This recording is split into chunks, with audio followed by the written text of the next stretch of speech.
نذيرا وداعيا إلى الله بإذنه وسراجا منيرا أما بعد فإن أصدق الحديث كتاب الله وأحسن الهدي هدي محمد صلى الله عليه وسلم وخير الأمور عوازمها وشر الأمور محدثاتها وكل محدثة بدعة وكل بدعة ضلالة وكل ضلالة في النار أما بعد فأعوذ بالله من الشيطان الرجيم واذكروا نعمة الله عليكم وما أنزل عليكم من الكتاب والحكمة يعظكم به واتقوا الله واعلموا أن الله بكل شيء عليم আলহামদুলিল্লাহ। ঐতিহ্যবাহী নাজিরবাজার জামে মসজিদের সমবেত সম্মানিত তাওহীদবাদী সুধী মুসলিম ভাতৃবৃন্দ, মুসলিম কেরাম, আলহামদুলিল্লাহ আজকে আপনাদের সম্মুখে সূরা আল বাকারার 231তম আয়াতের অংশ বিশেষ আপনাদের সামনে তেলাওয়াত করা হয়েছে। ইনশাআল্লাহ মুস্তাআন তেলাওয়াতকৃত আয়াতের অংশ বিশেষের তাফসীর, বিশ্লেষণ, ব্যাখ্যামূলক কিছু কথা বলার চেষ্টা করব। আমার তাওফীক ইল্লা বিল্লাহ। সম্মানিত সুধী মণ্ডলী, আল্লাহ রাব্বুল আলামিন এখানে তিনি আমাদেরকে বলছেন যে তোমাদের উপরে আমার যে অসংখ্য নিয়ামত রাজি সেগুলোকে তোমরা স্মরণ করো। অতঃপর আল্লাহ রাব্বুল আলামিন বিশেষ করে দুটি নিয়ামতের তিনি উল্লেখ করেছেন। তবে সে দুটি নিয়ামত কি, তার আগে আমরা বলতে চাই যে মানব জাতির উপরে মহান আল্লাহর কত অসংখ্য নিয়ামত রাজি তা অগণিত, এটা হিসাব করে শেষ করা যাবে না। আল্লাহ রাব্বুল আলামিন নিজে তিনি বলেছেন লা তুহসুহা, তোমরা সারা জীবন সম্মিলিতভাবে প্রচেষ্টা করলেও আমার নিয়ামত রাজির তোমরা গণনা করে শেষ করতে পারবে না। তার কারণ আপনি সমগ্র পৃথিবী, চন্দ্র, সূর্য, গ্রহ, নক্ষত্র, পাহাড়, পর্বত বাদই দেন, শুধু আমাদের যে মানব দেহ, এই যে আল্লাহ রাব্বুল আলামিন আমাদের প্রাণের সঞ্চার করেছেন, তিনি আমাদেরকে বাকশক্তি দিয়েছেন। ও আল্লামাহুল বায়ান, কত বোবা কথা বলতে পারে না, তিনি আমাদের বাকশক্তি দিয়েছেন। তিনি আমাদের চক্ষু দিয়েছেন, অন্তঃকরণ দিয়েছেন, তিনি আমাদের হৃদয় দিয়েছেন, প্রতিটি অঙ্গ প্রত্যঙ্গ, কিডনি দিয়েছেন, তিনি আমাদের হাত পা দিয়েছেন। এগুলা আল্লাহ তাআলা এই কথাই তিনি বলছেন যে ওয়াইন তাউদ্দু নিআমাতাল্লাহি লা তুহসুহা, তোমরা এটা গণনা করে শেষ করতে পারবে না। অতঃপর আল্লাহ রাব্বুল আলামিন বিশেষ করে তিনি দুটি নিয়ামতের কথা তিনি বলেছেন। একটি কি, আল্লাহ তাআলা বলছেন ওমা আনজালা আলাইকুম মিনাল কিতাব, তিনি তোমাদের উপরে আল কোরআন অবতীর্ণ করেছেন। আল কোরআনুল কারীম, আল কোরআনুল হাকিম, আল কোরআনুল মাজিদ আমাদের জন্য একটা বিশাল নিয়ামত মহান আল্লাহর পক্ষ থেকে। এটি একটি অপ্রতিদ্বন্দ্বী, চিরন্তন একটি বিস্ময়কর কালজয়ী মুজিজা আল কোরআনুল কারীম। এখানে আল্লাহ পাক রব্বুল আলামিন তাওরাত, ইনজিল, জাবুর, কিয়ামত পর্যন্ত যত জ্ঞান, বিজ্ঞান, টেকনোলজি, সায়েন্স সব কিছু আল্লাহ পাক রব্বুল আলামিন আল কোরআনুল কারীমের মধ্যে সন্নিবেশিত করেছেন। এখানে হেদায়েত রয়েছে, এখানে আপনার জ্ঞানের এটা ভান্ডার। আর একমাত্র কিতাব যে আল্লাহ রাব্বুল আলামিন তিনি প্রথমে চ্যালেঞ্জ ছড়িয়ে দিয়েছেন, যালিকাল কিতাব লা রাইবা ফি, এই কিতাবে বিন্দু বিসর্গ, কোনো সংশয় নাই, কোনো ভুল নেই, কোনো সন্দেহ নেই।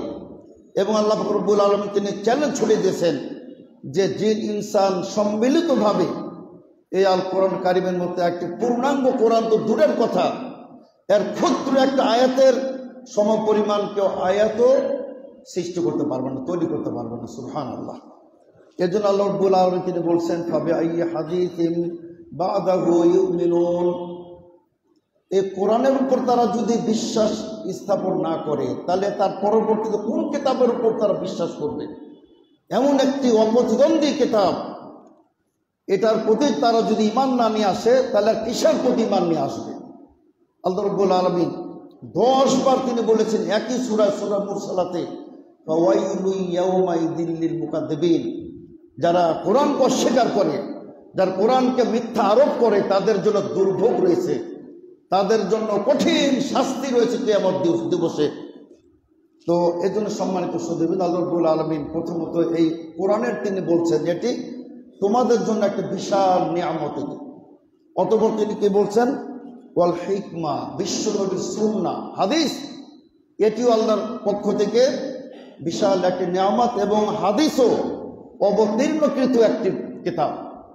তার কারণ নবী, আমাদের প্রিয় নবী মুহাম্মদ সাল্লাল্লাহু আলাইহি ওয়াসাল্লাম, তিনি আপনার কোনো কথাই তিনি মন গড়া বলতেন না। ওমা ইয়ানতিকু আনিল হাওয়া ইন হুয়া ইল্লা ওয়াহয়ুন ইউহা, বিশ্বনবীর প্রতিটা মুখনিসৃত বাণী ওয়াহির আলোকে তিনি বলতেন।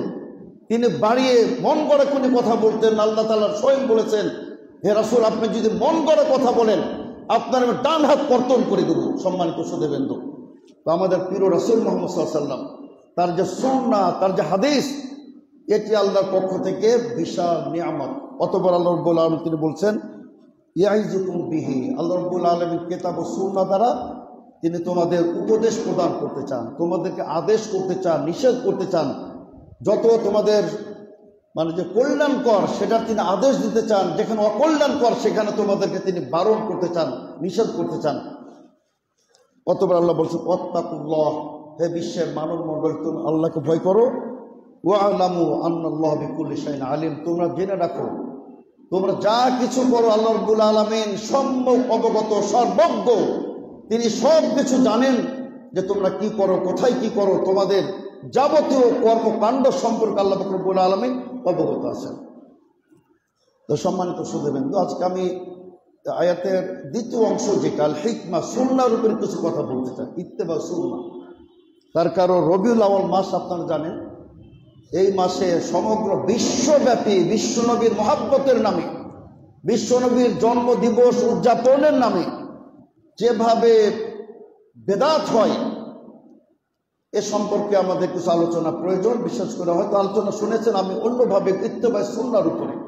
তবে তার আগে সম্মানিত সুধীবৃন্দ, আমাদের প্রিয় নবী মুহাম্মদ সাল্লাল্লাহু আলাইহি ওয়াসাল্লাম, তিনি সর্বকালের সর্বশ্রেষ্ঠ মহামানব। তিনি আমাদের জন্য আল্লাহ রাব্বুল আলামিন তাকে প্রেরণ করেছিলেন বিশ্ব মানবতার মুক্তির জন্য, হেদায়েতের জন্য, তাদেরকে অন্ধকার থেকে আলোর পথে, কুফরি থেকে ঈমানের পথে, শিরক থেকে তাওহীদের পথে তাদেরকে আনার জন্য আল্লাহ রাব্বুল আলামিন আমাদের প্রিয় নবী মুহাম্মদ সাল্লাল্লাহু আলাইহি ওয়াসাল্লামকে তিনি প্রেরণ করেছিলেন। এই জন্য আল্লাহ রাব্বুল আলামিন তিনি বলেন, ওমা আরসালনাকা ইল্লা রাহমাতাল লিল আলামিন, হে রাসূল সাল্লাল্লাহু আলাইহি ওয়াসাল্লাম, আপনাকে আমি সমগ্র বিশ্ববাসীর জন্য রহমত স্বরূপ আপনাকে আমি প্রেরণ করেছিলাম।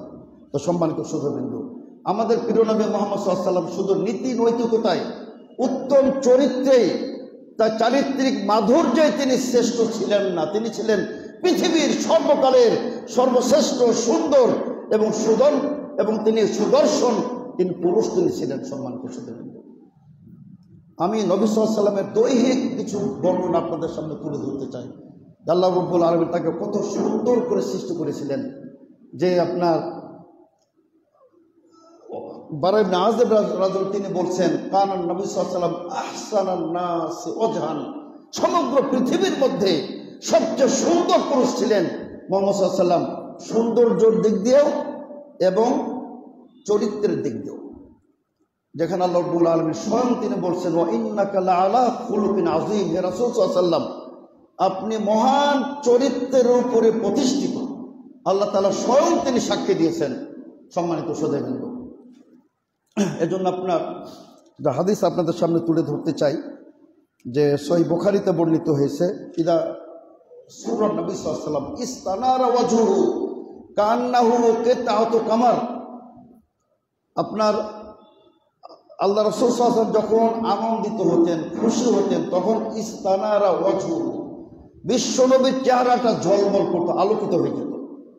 কান্নাহু কিতাআতু কামার, যেন একটা চাঁদের টুকরা। সুবহানাল্লাহ, এটা আমাদের নবী মুহাম্মদ সাল্লাল্লাহু আলাইহি ওয়াসাল্লাম কত সুন্দর তিনি ছিলেন।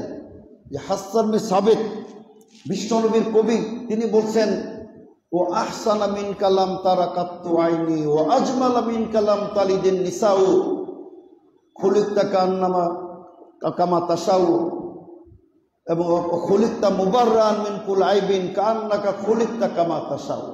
চমৎকারভাবে হাসান বিন সাবিত রাদিয়াল্লাহু আনহু তিনি বলছেন, তো কবির ভাষাতে বলতেছে যে আমার চোখ দেখেনি তোমার মতো নিখুঁততর কোনো নারীর সন্তানই নয় তোমার মতো সুন্দর তোমরা, তোমার সৃষ্টিতে নেই বিন্দু মাত্র ত্রুটি, যেন তোমার ইচ্ছা মতো তুমি হয়েছ সৃষ্টি।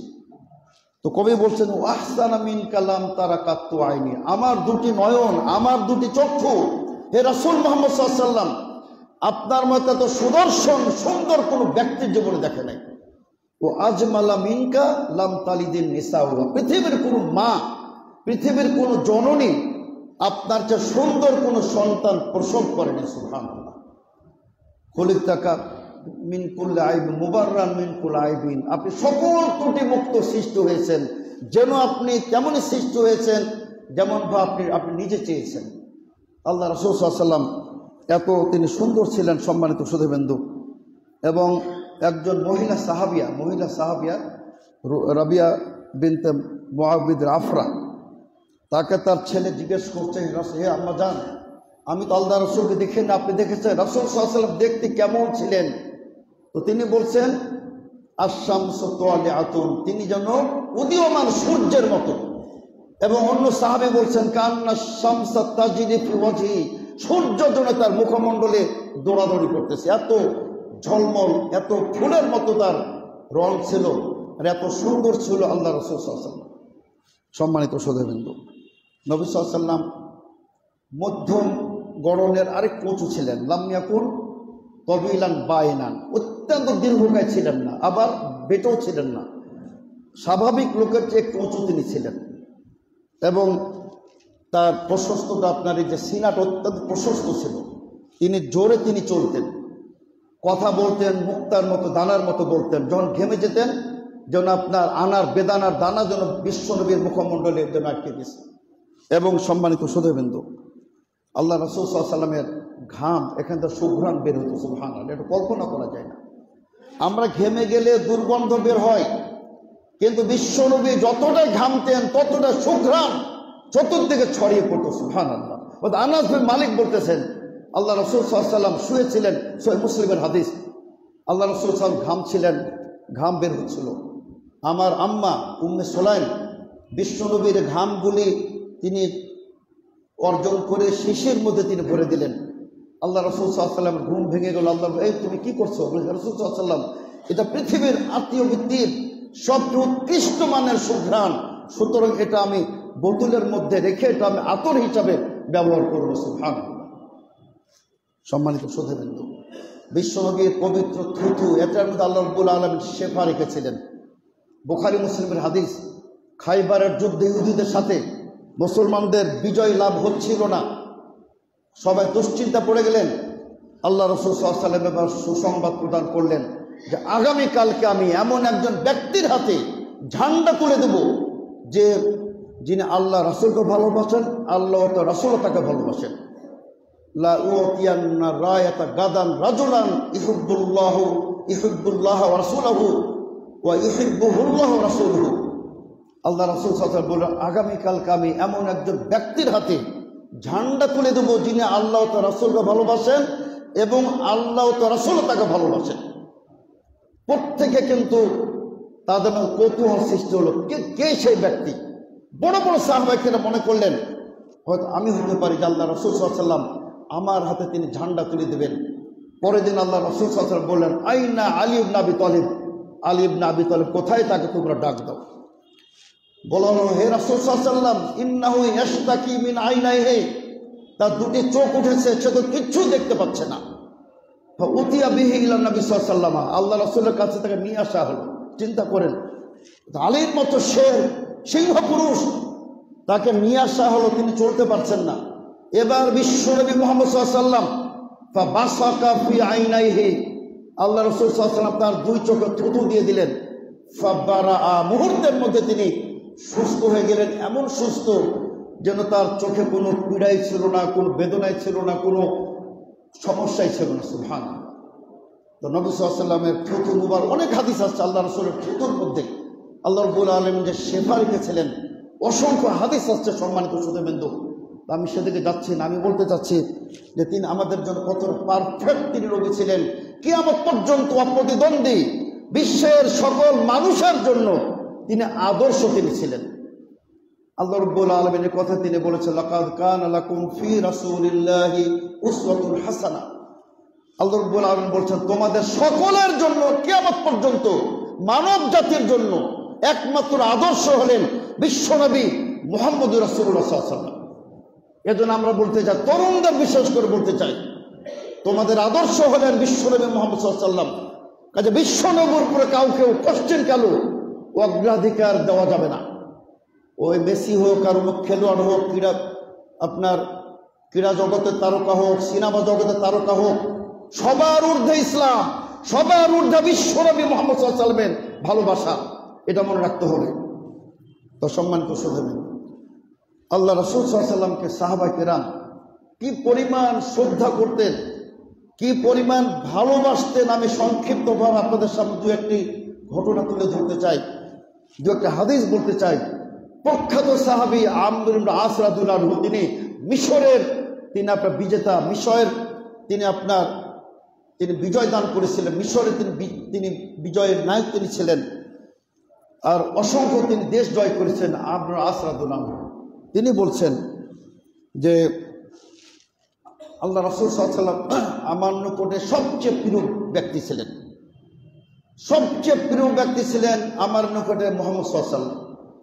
এবং আমার দৃষ্টিতে এত শ্রদ্ধাপূর্ণ ব্যক্তি পৃথিবীতে কেউ ছিলেন না। তিনি বলছেন আমি আল্লাহ রাসূল সাল্লাল্লাহু আলাইহি ওয়াসাল্লামকে কখনো চোখ ভরে, দুই চক্ষু মিলিয়ে আল্লাহ রাসূল সাল্লাল্লাহু আলাইহি ওয়াসাল্লামকে কখনোই দেখি নাই। তার কারণ তার ভয়ে আর তার প্রতি আমার যে শ্রদ্ধাবোধ, আমি বিশ্বনবীর চোখে চোখ রাখতে পারি না কখনো। আল্লাহ এতটা সম্মান করতাম, এতটা ভয় করতাম, আমি আল্লাহ রাসূলকে পুরো চোখ খুলে কখনো দেখি না। সুবহানাল্লাহ। এবং তিনি বলছেন যে তোমরা যদি আমাকে বলো যে আল্লাহ রাসূল কেমন ছিলেন বর্ণনা করে, আমি বলতে পারবো না। তার কারণ আমি আল্লাহ রাসূলের সামনে আমি চক্ষু নিচু করে দাঁড়াতাম, চক্ষু মিলিয়ে রাসূলকে আমি কখনোই দেখি নাই।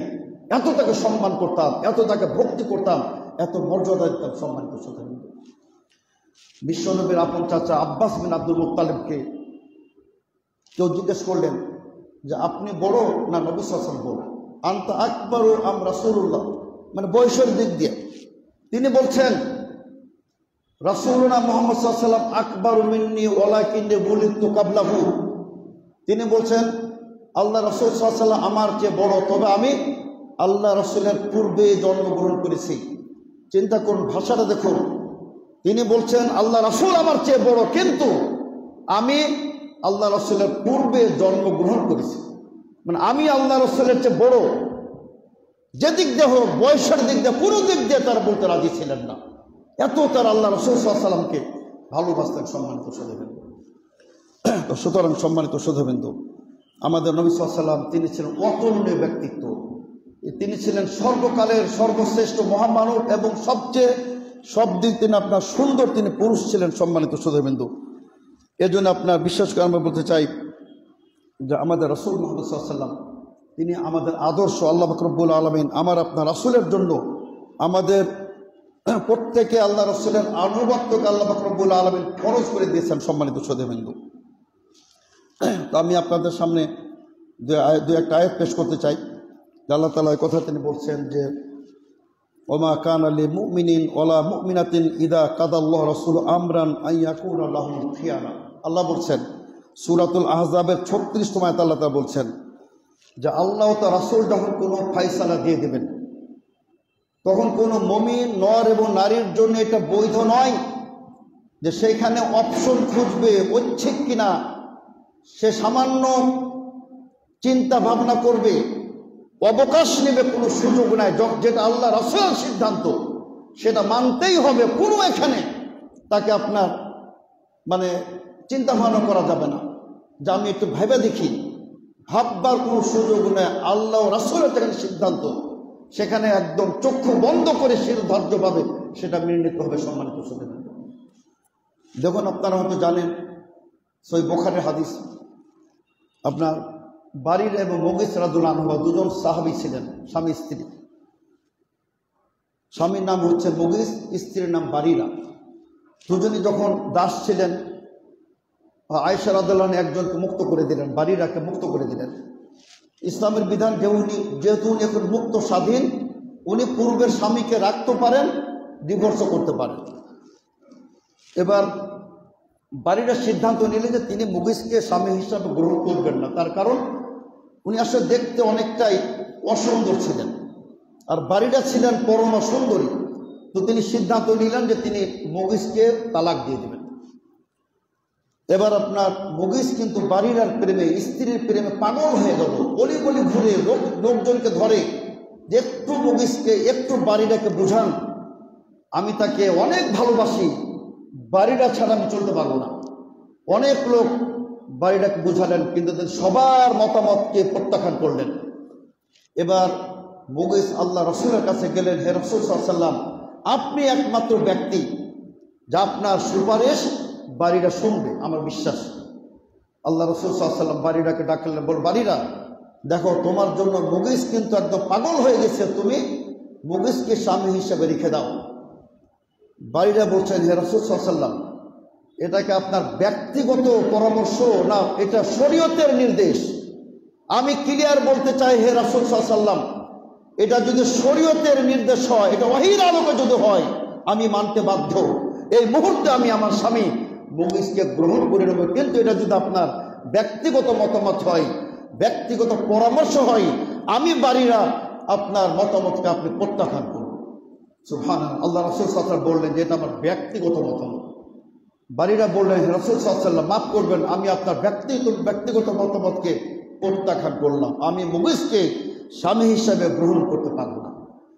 তো কাজে দেখুন সম্মানিত শ্রোতাবৃন্দ, রাসূল সাল্লাল্লাহু আলাইহি ওয়াসাল্লামের যেটা আদেশ, যেটা ওহীর আলোকে, এটার বাইরে যাবার কোনো সুযোগ নাই সম্মানিত শ্রোতাবৃন্দ, ওটাকে আপনার মানতেই হবে। এজন্য আল্লাহ পাক রব্বুল আলামিন তিনি বলেন, ওয়া মান ইউশাকিকির রাসূল মিন বাদি মা তাবায়্যানা লাহুল হুদা ওয়া ইয়াত্তাবি গায়রা সাবিলিল মুমিনিন নুওয়াল্লিহি মা তাওয়াল্লা নুসলিহি জাহান্নাম ওয়া সাআত মাসীর। আল্লাহ রাব্বুল আলামিন বলছেন, ওয়া মান ইউশাকিকির রাসূল, যে ব্যক্তি রাসূলের বিরুদ্ধাচরণ করবে, মিন বাদি মা তাবায়্যানা লাহুল হুদা, হেদায়েত স্পষ্ট হবার পরে, দলিল স্পষ্ট হবার পরে, ওয়া ইয়াত্তাবি গায়রা সাবিলিল মুমিনিন, আর মুমিনদের পথ ছাড়া অন্য লোকের পথ অবলম্বন করবে, আল্লাহ তাআলা বলছেন নুওয়াল্লিহি মা তাওয়াল্লা, সে যেদিকে যাবে আমি সেদিকে তাকে ফিরাই দেব, ও নুসলিহি জাহান্নাম, আর আমি তাকে জাহান্নামে নিক্ষেপ করাবো, ওয়া সাআত মাসীরা, কত নিকৃষ্ট জায়গা জাহান্নাম। এজন্য সম্মানিত শ্রোতাবৃন্দ, বিশ্বনবীর বিরুদ্ধাচরণ একদম টোটালি নিষিদ্ধ। সম্মানিত শ্রোতাবৃন্দ, বিশ্বনবীর আনুগত্য মানে মহান আল্লাহর আনুগত্য। আল্লাহ তা ক্লিয়ার বলেছেন, মাইতি রাসূল ফাকাত আতা আল্লাহ। সূরা নিসা আল্লাহ তাআলা বলেন, যে ব্যক্তি রাসূলের আনুগত্য করবে সেজন্য আল্লাহর আনুগত্য করবে। এজন্য সম্মানিত শ্রোতাবৃন্দ, রাসূলের বাইরে আমাদের যাবার কোনো সুযোগ নাই। বিশ্বনবীকে জীবনেও কখনো তিনি নিজের জন্মদিবস উদযাপন করেছিলেন? প্রশ্ন ওঠে না। আবু বকর, উমর, উসমান, আলী, কোন একজন সাহাবী বিশ্বনবীর জন্মদিবস উদযাপন করেছিলেন? কেউ করেন নাই। সম্মানিত শ্রোতাবৃন্দ, ইসলামের জন্মদিবস এটার কোনো বৈধতাই নাই। দেখুন, আল্লাহ রাসূল সাল্লাল্লাহু আলাইহি ওয়াসাল্লামের পরে আবু বকর আসলেন, তখনও কিন্তু তারিখ চালু হয় নাই, এই যে হিজরি সন চালু হয় নাই। 17 হিজরিতে উমর খাত্তাব যখন খলিফাতুল মুসলিমিন ছিলেন, আমিরুল মুসলিমিন ছিলেন, আমিরুল মুমিনিন ছিলেন, তো আবু মুসা আশআরী রাদিয়াল্লাহু প্রখ্যাত সাহাবী, তিনি বললেন, হে আমিরুল মুমিনিন, আপনি যে আমাদের কাছে চিঠিপত্র পাঠান সেখানে কিন্তু কোনো ডেট থাকে না, আমরা বুঝতে পারি না যে আপনার চিঠিটা কতদিন আগের লেখা, অথচ অন্যদের কিন্তু খ্রিস্টানদের, ইহুদিদের কিন্তু তার একটা ডেট থাকে। উমর রাদিয়াল্লাহু আনহু সাহাবায়ে কেরাম কিনে বসলেন। এটা উমর রাদিয়াল্লাহু বৈশিষ্ট্য ছিল, তিনি এককভাবে তিনি সিদ্ধান্ত দিতেন না। এত বড় তিনি আলেম, তিনি যখন মৃত্যুবরণ করেন, ইবনে মাসউদ বলেছিলেন যে আজকে পৃথিবী থেকে 10 ভাগের 9 ভাগ ইলমাতকে মাটির নিচে দাফন হয়ে গেল। সুবহানাল্লাহ, এত বড় আলেম। আল্লাহ রাসূল সাল্লাল্লাহু আলাইহি ওয়াসাল্লাম বলেছেন, আমার পরে পৃথিবীতে কেউ নবী হলে তিনি হতেন ওমর। এবং বিশ্বনবী বলেছেন, আমার পরেও এই যে আপনার যারা ভবিষ্যৎ একটা আল্লাহ জানেন, কিন্তু প্রেক্ষাপট বুঝে যে গাইবের কিছু খবর অনুধাবন করতে পারে, সেটা হলো উমর রাদিয়াল্লাহু আনহু। মুহাদ্দিস বলা হয় যারা পরিস্থিতি বোঝা কিছু আজ করতে পারে, তিনি হলেন উমর রাদিয়াল্লাহু আনহু। তো তিনিও কিন্তু আপনার সাহাবা কেরামকে জমা করতেন। তিনি জমা করে বললেন, আমরা একটা তারিখ চালু করতে চাই, সেটা কবে থেকে হবে, কিভাবে হবে। কেউ বলে হে রাসূল সাল্লাল্লাহু আলাইহি ওয়াসাল্লাম, আপনি আল্লাহ রাসূল সাল্লাল্লাহু আলাইহি ওয়াসাল্লামের নবুয়ত থেকে চালু করেন। কেউ বলছে হে ওমর আমিরুল মুমিনিন, আপনি আল্লাহ রাসূলের হিজরত থেকে চালু করেন। তিনি বললেন যে আমরা হিজরত থেকে চালু করলাম, হিজরত থেকে আরবি হিজরি নববর্ষ, আরবি হিজরি তারিখ ক্যালেন্ডার শুরু হবে। তো দেখুন ওখানে সাহাবা কিরাম কেউ বললেন যে আল্লাহ রাসূলের নবুয়ত সাল থেকে, কেউ বললেন হিজরি সাল থেকে, কিন্তু একজন সাহাবীও বিশ্বনবীর জন্ম থেকে একজন সাহাবীও এটা প্রস্তাব পেশ করেননি। সুতরাং জন্ম দিবস এটা কোনো গুরুত্বপূর্ণ বিষয় নয়। তার কারণ ওয়াহি, রিসালাত, নবুয়াত, হিজরত, আমিরুল মুমিনিন ফারুক বলেছিলেন হিজরত ফাররাকাত বাইনাল হক ওয়াল বাতিল, হক এবং বাতিলের মধ্যে পার্থক্য নিরূপণকারী হলো হিজরত। সুতরাং তিনি হিজরত থেকে তিনি হিজরি বর্ষ তিনি চালু করেছিলেন। সম্মানিত শ্রোতাবৃন্দ, আর আল্লাহ তাআলা বলছেন ওমা আরসালনাকা ইল্লা রাহমাতাল লিল আলামিন। আল্লাহ তাআলা এখানে রিসালাতের কথা বলেছেন। হে রাসূল সাল্লাল্লাহু আলাইহি ওয়াসাল্লাম, আপনাকে আমি রিসালাত দান করেছি কেবলমাত্র সমগ্র বিশ্ববাসীর জন্য রহমত স্বরূপ। সম্মানিত শ্রোতাবৃন্দ, সুতরাং রিসালাত গুরুত্ব, নবুয়তের গুরুত্ব আছে, হিজরতের গুরুত্ব আছে, কিন্তু জন্ম দিবসের কোনো গুরুত্বই নাই। সম্মানিত শ্রোতাবৃন্দ, আমাদের দেশে আপনার কিছু বেদাতিরা বিশ্বনবীর জন্মদিবস আর বিশ্বনবীর জন্মদিবসকে কেন্দ্র করে নতুন নতুন বেদাত চালু হচ্ছে। সম্মানিত শ্রোতাবৃন্দ, আগে মিছিল বের হতো না, আজ থেকে 15-20 বছর আগে বিশ্বনবীর জন্মদিবসের মিছিল বের হতো। এখন হয় জাশনে জুলুস ঈদে মিলাদুন নবী, চট্টগ্রামে 10 লক্ষ লোকের সমাগম হয় আর মিছিল হয়। এই মিছিল কি বিশ্বনবী কোন সাহাবা কেরাম করেছিলেন? করেন না। সুতরাং বেদাত। সম্মানিত শ্রোতাবৃন্দ, এখন বিশ্বনবীর নামে আপনার আকিকা হচ্ছে। আস্তাগফিরুল্লাহ। ঢাকা ইউনিভার্সিটিতে বিশ্বনবীর জন্য গরু কিনা হয়েছে, আকিকা মানে আপনার আবেগ, মহব্বত নাই, বিশ্বনবীর ইত্তেবা সুন্নাত নাই, শুধু আবেগ, ইমোশন। ইমোশন দিয়ে ইসলাম চলে না। সম্মানিত শ্রোতাবৃন্দ, ইমোশন দিয়ে ইসলাম চলে না। ইমোশন দিয়ে ইসলাম চললে বেদাতিরা সবার আগে জান্নাতে যেত। তার কারণ তাদের আবেগ বেশি, ইমোশন বেশি, কিন্তু তাদের বিশ্বনবীর প্রতি মহব্বত নাই, ইত্তেবা সুন্নাতের প্রতি তাদের কোনো গুরুত্ব নাই। সম্মানিত শ্রোতাবৃন্দ, সৌদি আরবে বর্তমানে প্রখ্যাত আলেম আল্লামা আব্দুর রাজ্জাক বাদার, আল্লাহ আব্দুল মুহসিন বাদার ছেলে, বাপ বেটা দুজনই মুহাদ্দিস এবং দুজনই মদিনা ইউনিভার্সিটির প্রফেসর। তা আল্লামা আব্দুর রাজ্জাক বাদারকে জিজ্ঞেস করা হয়েছিল, তুরস্ক থেকে লোক গেছিল সৌদি আরব 12 রবিউল আউয়াল।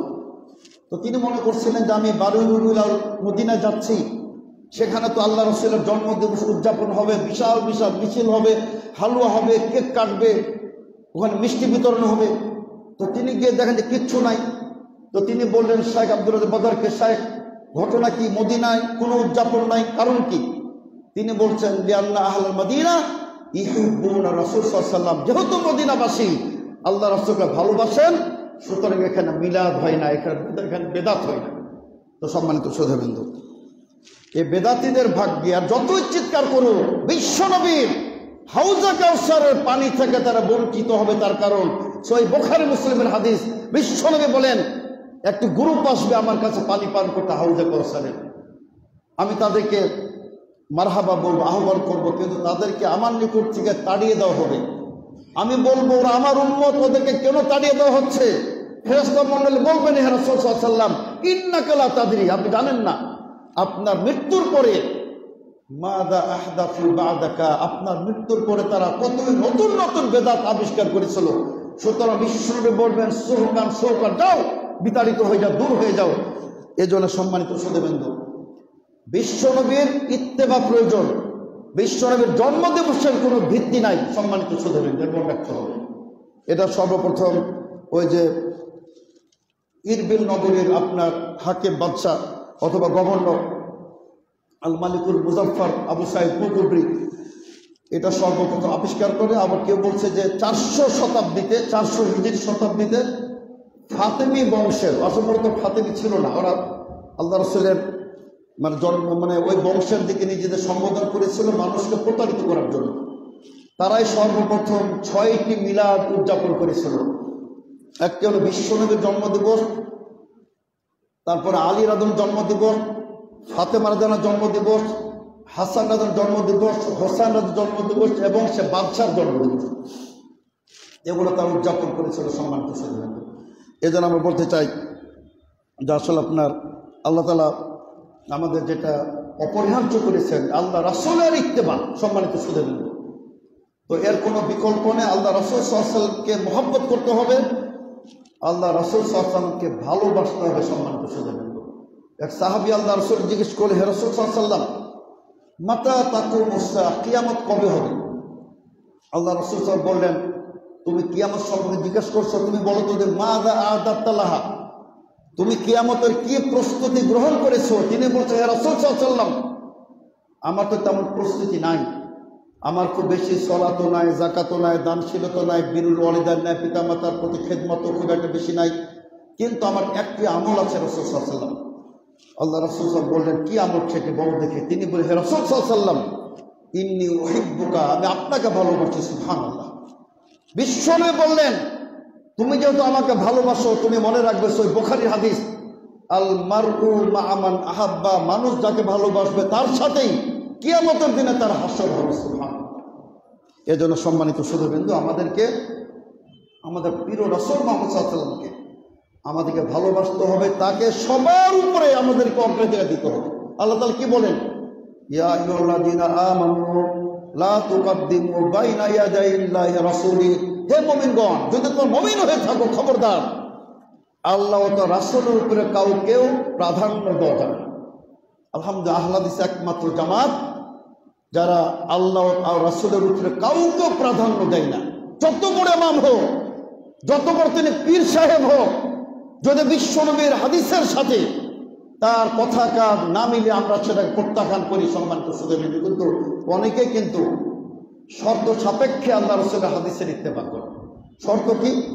যদি আমার মাযহাব এলাও করে, যদি আমার পীর সাহেব এলাও করে, যদি আমার মুর্শিদ এলাও করে, যদি আমার ফিকহের কিতাব এলাও করে, তখনই তারা সে হাদিসগুলোকে মানে। আমরা আল্লাহর রহমতে নিঃশর্তে শর্তহীনভাবে আমরা বিশ্বনবীর প্রত্যেকটা হাদিসের প্রতি আমরা আমল করি আল্লাহর রহমতে। আর এটাই কিন্তু সবচেয়ে মুক্তিপ্রাপ্ত দলের বৈশিষ্ট্য সম্মানিত সুধীবৃন্দ, যে আমরা আপনার কোনো প্রকার এখানে চিন্তার অবকাশ নাই যে আমরা কাজটি করব কিনা। এমনকি আল্লামা শাইখ নাসিরুদ্দিন আলবানী তিনি এতটা বলেছেন, ওই হাদিসের প্রতি যদি কোনো ব্যক্তি আমল না করে, যদি সহিহ হাদিস হয়, আহলে হাদিসরা সেটার প্রতি আমল করে আলহামদুলিল্লাহ। এই জন্য সম্মানিত সুধীবৃন্দ, আমাদের প্রিয় রাসূল মুহাম্মদ সাল্লাল্লাহু আলাইহি ওয়াসাল্লামকে আমাদের জীবনের সর্বক্ষেত্রে আমাদেরকে ভালোবাসতে হবে এবং তারপর আমল করতে হবে। বিশ্বনবী মুহাম্মদ সাল্লাল্লাহু আলাইহি ওয়াসাল্লামের প্রতিহত করতে হবে। বিশ্বনবীর যদি কোনো অপমান হয়, অবমাননাকার কোনো বক্তব্য দেয়, আমাদের প্রতিবাদ করতে হবে সম্মানিত সুধীবৃন্দ। তো আমরা এ কথাই বলতে চাই সম্মানিত সুধীবৃন্দ, আল্লাহ রাসূল সাল্লাল্লাহু আলাইহি ওয়াসাল্লাম তিনি আমাদের আদর্শ, তিনি আমাদের অনুকরণীয় একমাত্র ব্যক্তি, যাকে আমাদের জীবনের সর্বক্ষেত্রে সম্মানিত সুধীবৃন্দ। কিন্তু আমাদের বড় দুঃখ লাগে যে আমরা আল্লাহ রাসূলের অসংখ্য সুন্নাহকে আমরা কিন্তু আমল করি না। অথচ আবু হানিফা রাহমাতুল্লাহ তিনি স্বয়ং তিনি বলেছেন, ইদা সহাল হাদিস ফাহুয়া মাযহাবি, হাদিস যখন সহি হবে সেটা আমার মাযহাব হয়ে যাবে। আমাদের অনেক ভাইয়েরা তারা সহি হাদিস, বুখারী হাদিস, মুসলিমের হাদিস তারা আমল করেন না। রফুল হাদিস আশারে মুবাশশারাতে প্রমাণিত, 400 সাহাবী দ্বারা প্রমাণিত। আর রফুল না করার হাদিস দুর্বল, কিন্তু তারা অযাচিতভাবে মিথ্যাভাবে তারা বলে দেয় যে রফুল হাদিসগুলো মানসুখ হয়ে গেছে, অথচ তার কোনো প্রমাণ নাই সম্মানিত সুধীবৃন্দ। তো আমাদের বড় দুঃখ লাগে, বড় আফসোস লাগে। আমিন জোরে সশব্দের আমিন, বুখারী হাদিস, যে মসজিদ প্রকম্পিত হয়ে যেত, আজকে জোরে আমিন বললে আমাদেরকে আপনার কত বাধা দেওয়া হয়। এই যে বসুন্ধরা মসজিদ একসময় লেখা ছিল এই মসজিদে জোরে আমিন বলা নিষিদ্ধ, নাউযুবিল্লাহ। আল্লাহর মধ্যে আর সে অবস্থা নাই। এখন তো আল্লাহর মধ্যে ঘুরে দাঁড়িয়েছে, জনগণ বুঝতে পেরেছে আলহামদুলিল্লাহ। এখন লক্ষ লক্ষ লোক বিশ্বব্যাপী আজকে সহিহ আকীদায় সালাফি মানহাজে আহলে হাদিস মতাদর্শে আজকে তার ফিরে আসতেছে আলহামদুলিল্লাহ। তার কারণ তারা বুঝতে পারছেন হক এবং বাতিল এবং বিশেষ করে আজকে মিডিয়ার কল্যাণে আজকে কাবা শরীফের মসজিদের ইমামদের তারা সলাৎ দেখতে পাচ্ছেন, আজকে তারা বুখারী মুসলিম বিভিন্ন অনুবাদ হয়ে গেছে, আজকে তারা সেগুলো পড়ে তারা নিজেরাই তার উপলব্ধি করতে পারতেছেন। যদিও বলা হয় যে আহলে হাদিসরা নাকি সহিহ হাদিসের নামে ফিতনা করে, নাউযুবিল্লাহ। আহলে হাদিসরা ফিতনা করে না, বিশ্বনবীর হাদিস মানলে কখনোই ফিতনা হয় না সম্মানিত সুধীবৃন্দ। এজন্য শেখ ফাউজানকে জিজ্ঞেস করা হয়েছিল, সলাল ফাউজান সৌদি আরবের বর্তমানে সবচেয়ে বড় আলেম, তাকে জিজ্ঞেস করা হয়েছিল যে আহলে হাদিসরা নাকি সমাজে বিভাজন তৈরি করে। তিনি বলেছেন হ্যাঁ, বিভাজন তৈরি করে, বেদাতি থেকে বের করে দেয়, এবং যারা বিশ্বনবীর হাদিসের দুশমন তাদেরকে তার আলাদা হয়ে যায়। এজন্য সম্মানিত সুধীবৃন্দু, বিশ্বনবীর হাদিসের সামনে কোনো আপোষ নাই সম্মানিত সুধীবৃন্দু। এটা আল্লাহ পাক রব্বুল আলামিন ফরজ করে দিয়েছেন। ফালা রাব্বিকা লা ইউমিনুন, আল্লাহ বলছেন তোমার রবের কসম তারা কোশ্চিন কালো মুমিন হতে পারবে না যতক্ষণ পর্যন্ত তারা আপনাকে বিচারক শিরোধার্য না করবে, আপনার প্রতিটা ফাইসালাকে তারা মান্য না করবে, তারা কোশ্চিন কালো তারা মুমিন হতে পারবে না সম্মানিত সুধীবৃন্দু। সুতরাং আমাদের সম্মানিত সুধীবৃন্দু, আল্লাহ রাসূল সাল্লাল্লাহু আলাইহি ওয়াসাল্লামের প্রতি মহব্বত রাখুন। বিশেষ করে জুমার দিবসে বিশ্বনবীর প্রতি যত বেশি দুরূদ ও তাসলিম পেশ করুন সম্মানিত সুধীবৃন্দু। বিশ্বনবী বলেন কিয়ামত দিবসে ওই ব্যক্তি সবচেয়ে আমার নিকটতম হাসরের ময়দানে থাকবে যে ব্যক্তি আমার প্রতি বেশি বেশি দুরূদ পাঠ করবে, সুবহানাল্লাহ। এবং আল্লাহ রাসূল সাল্লাল্লাহু আলাইহি ওয়াসাল্লাম বলেছেন কোন ব্যক্তি যদি আমার প্রতি একবার দুরূদ পেশ করে, একবার যদি দুরূদ তাসলিম পেশ করে, আল্লাহ পাক রব্বুল আলামিন তার প্রতি 10 বার রহমত বর্ষণ করবেন, সুবহানাল্লাহ। কাজে সম্মানিত সুধীবৃন্দু, আমাদের সবচেয়ে প্রিয় ব্যক্তি আল্লাহ রাসূল সাল্লাল্লাহু আলাইহি ওয়াসাল্লাম, তার সাথে আমরা কারো তুলনা করতে পারি না। বিশ্বনবীর উপর আমরা কাউকে অগ্রাধিকার দিতে পারি না সম্মানিত সুধীবৃন্দু। আমরা প্রত্যেকে মৃত ব্যক্তিকে আমাদের স্বজনদের দাফন করি, বিসমিল্লাহ আলা মিল্লাতে রাসূলুল্লাহ বলি, রাসূলুল্লাহর মিল্লাতে আমরা দাফন করলাম। এখানে কিন্তু আমরা কেউ বলি না আবু হানিফার মিল্লাতে দাফন করলাম, ইমাম শাফির মিল্লাতে, আহমদ বিন হাম্বলের মিল্লাতে দাফন করলাম, কেউ বলি না। আমরা সবাই বলি বিসমিল্লাহ আলা মিল্লাতে রাসূলুল্লাহ। আর কবরও কিন্তু আল্লাহ পাক রব্বুল আলামিন প্রশ্ন করবেন আমাদের প্রিয় নবী সম্পর্কে, মান হাযা রাজুল আল্লাযী বুইসা ইলাইকুম। আল্লাহ রব্বুল আলামিন প্রত্যেক মৃত ব্যক্তিকে কবরে জিজ্ঞেস করবেন ইনি কে, যিনি তোমাদের নিকটে প্রেরিত হয়েছিলেন। আমরা বলবো ইনি আমাদের প্রিয় নবী মুহাম্মদ সাল্লাল্লাহু আলাইহি ওয়াসাল্লাম। আর যারা অমুসলিম তারা বলবে যে আমরা জানি না, চিনি না, হা হা লাদ্রি। তো সম্মানিত সুধীবৃন্দু, তো সেই রাসূলের আমরা অনুসারে নিঃশর্তভাবে। আর আমাদের বলা হয় আমাদের নাকি কোনো ইমাম নাই, নাউযুবিল্লাহ। আমাদের ইমাম হলেন ইমামুল আইম্মা, ইমামুল মুরসালিন, নবীদের যিনি ইমাম তিনি হলেন আমাদের ইমাম মুহাম্মদ রাসূলুল্লাহ সাল্লাল্লাহু আলাইহি ওয়াসাল্লাম। সুতরাং এ কথা বলা আমাদের ইমাম নাই, আমাদের মাযহাব নাই, এটা ভ্রান্তিকর কথা। আমাদের মাযহাব হল ইসলাম, যেটা সর্বোচ্চ সর্বকালের শ্রেষ্ঠ ধর্ম, আমাদের মানহাজ। আর আমাদের মানহাজ হলো সালাফি বা আহলে হাদিস, যেটা সাহাবা কিরামের আমলের দ্বারা প্রমাণিত। এবং একজন লেখক বলতেছেন যে সাহাবা কিরাম যে আদর্শের উপর ছিলেন, মানহাজের উপর ছিলেন, 1400 বছর পেরিয়ে গেলেও এক চুল পরিমাণ আহলে হাদিসের সেখানে তাদের বিচ্যুতি ঘটে নাই, আলহামদুলিল্লাহ। বিশ্বনবীর মসজিদে যেভাবে সলাত আদায় হতো ওইভাবে আমরা সলাত আদায় করি, আলহামদুলিল্লাহ। বিশ্বনবী যেভাবে হজ করেছেন আমরা সেভাবে হজ আদায় করি, সম্মানিত সুধীবৃন্দু। তো আসুন আমরা এক কথা যেটা বলতে চাই যে আমাদের আপনার সর্বক্ষেত্রে সম্মানিত সুধীবৃন্দু, আমাদেরকে আল্লাহ তাআলা দুটি তিনি বিষয় দিয়েছেন, কিতাবুল্লাহ সুন্নতি। আল্লাহ রাসূল সাল্লাল্লাহু আলাইহি ওয়াসাল্লাম বলেছেন আমার তো মৃত্যু, আমি চলে যাচ্ছি, কিন্তু তোমাদের জন্য দুটি জিনিস রেখে গেলাম, কিতাব আর সুন্নাত। যতকাল পর্যন্ত তোমরা দুটি বস্তুকে শক্তভাবে ধারণ করবে তোমরা পথভ্রষ্ট হবে না, সম্মানিত সুধীবৃন্দু। এর জন্য আমরা কিতাব ও সুন্নাত আমল করব।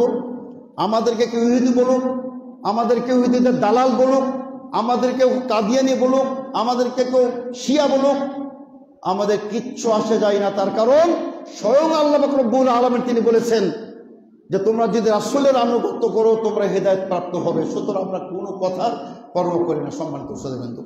আসুন আল্লাহ পাক রব্বুল আলামিন আমাদেরকে তিনি কিতাব ও সুন্নাহর উপর, সিরাতে মুস্তাকিমের উপরে আমাদেরকে অটল অবিচল থাকার তৌফিক দান করুন, আল্লাহুম্মা আমিন। বারাকাল্লাহু ওয়া লাকুম ফিল কুরআনিল আযীম ওয়া নাফা'না ওয়া ইয়্যাকুম বিল আয়াতিল মুতাহাদ্দিকিল হাকীম। ইন্নাহু তাআলা জাওয়াদুন কারীমুন মালিকুন বারুর রাউফুর রহিম।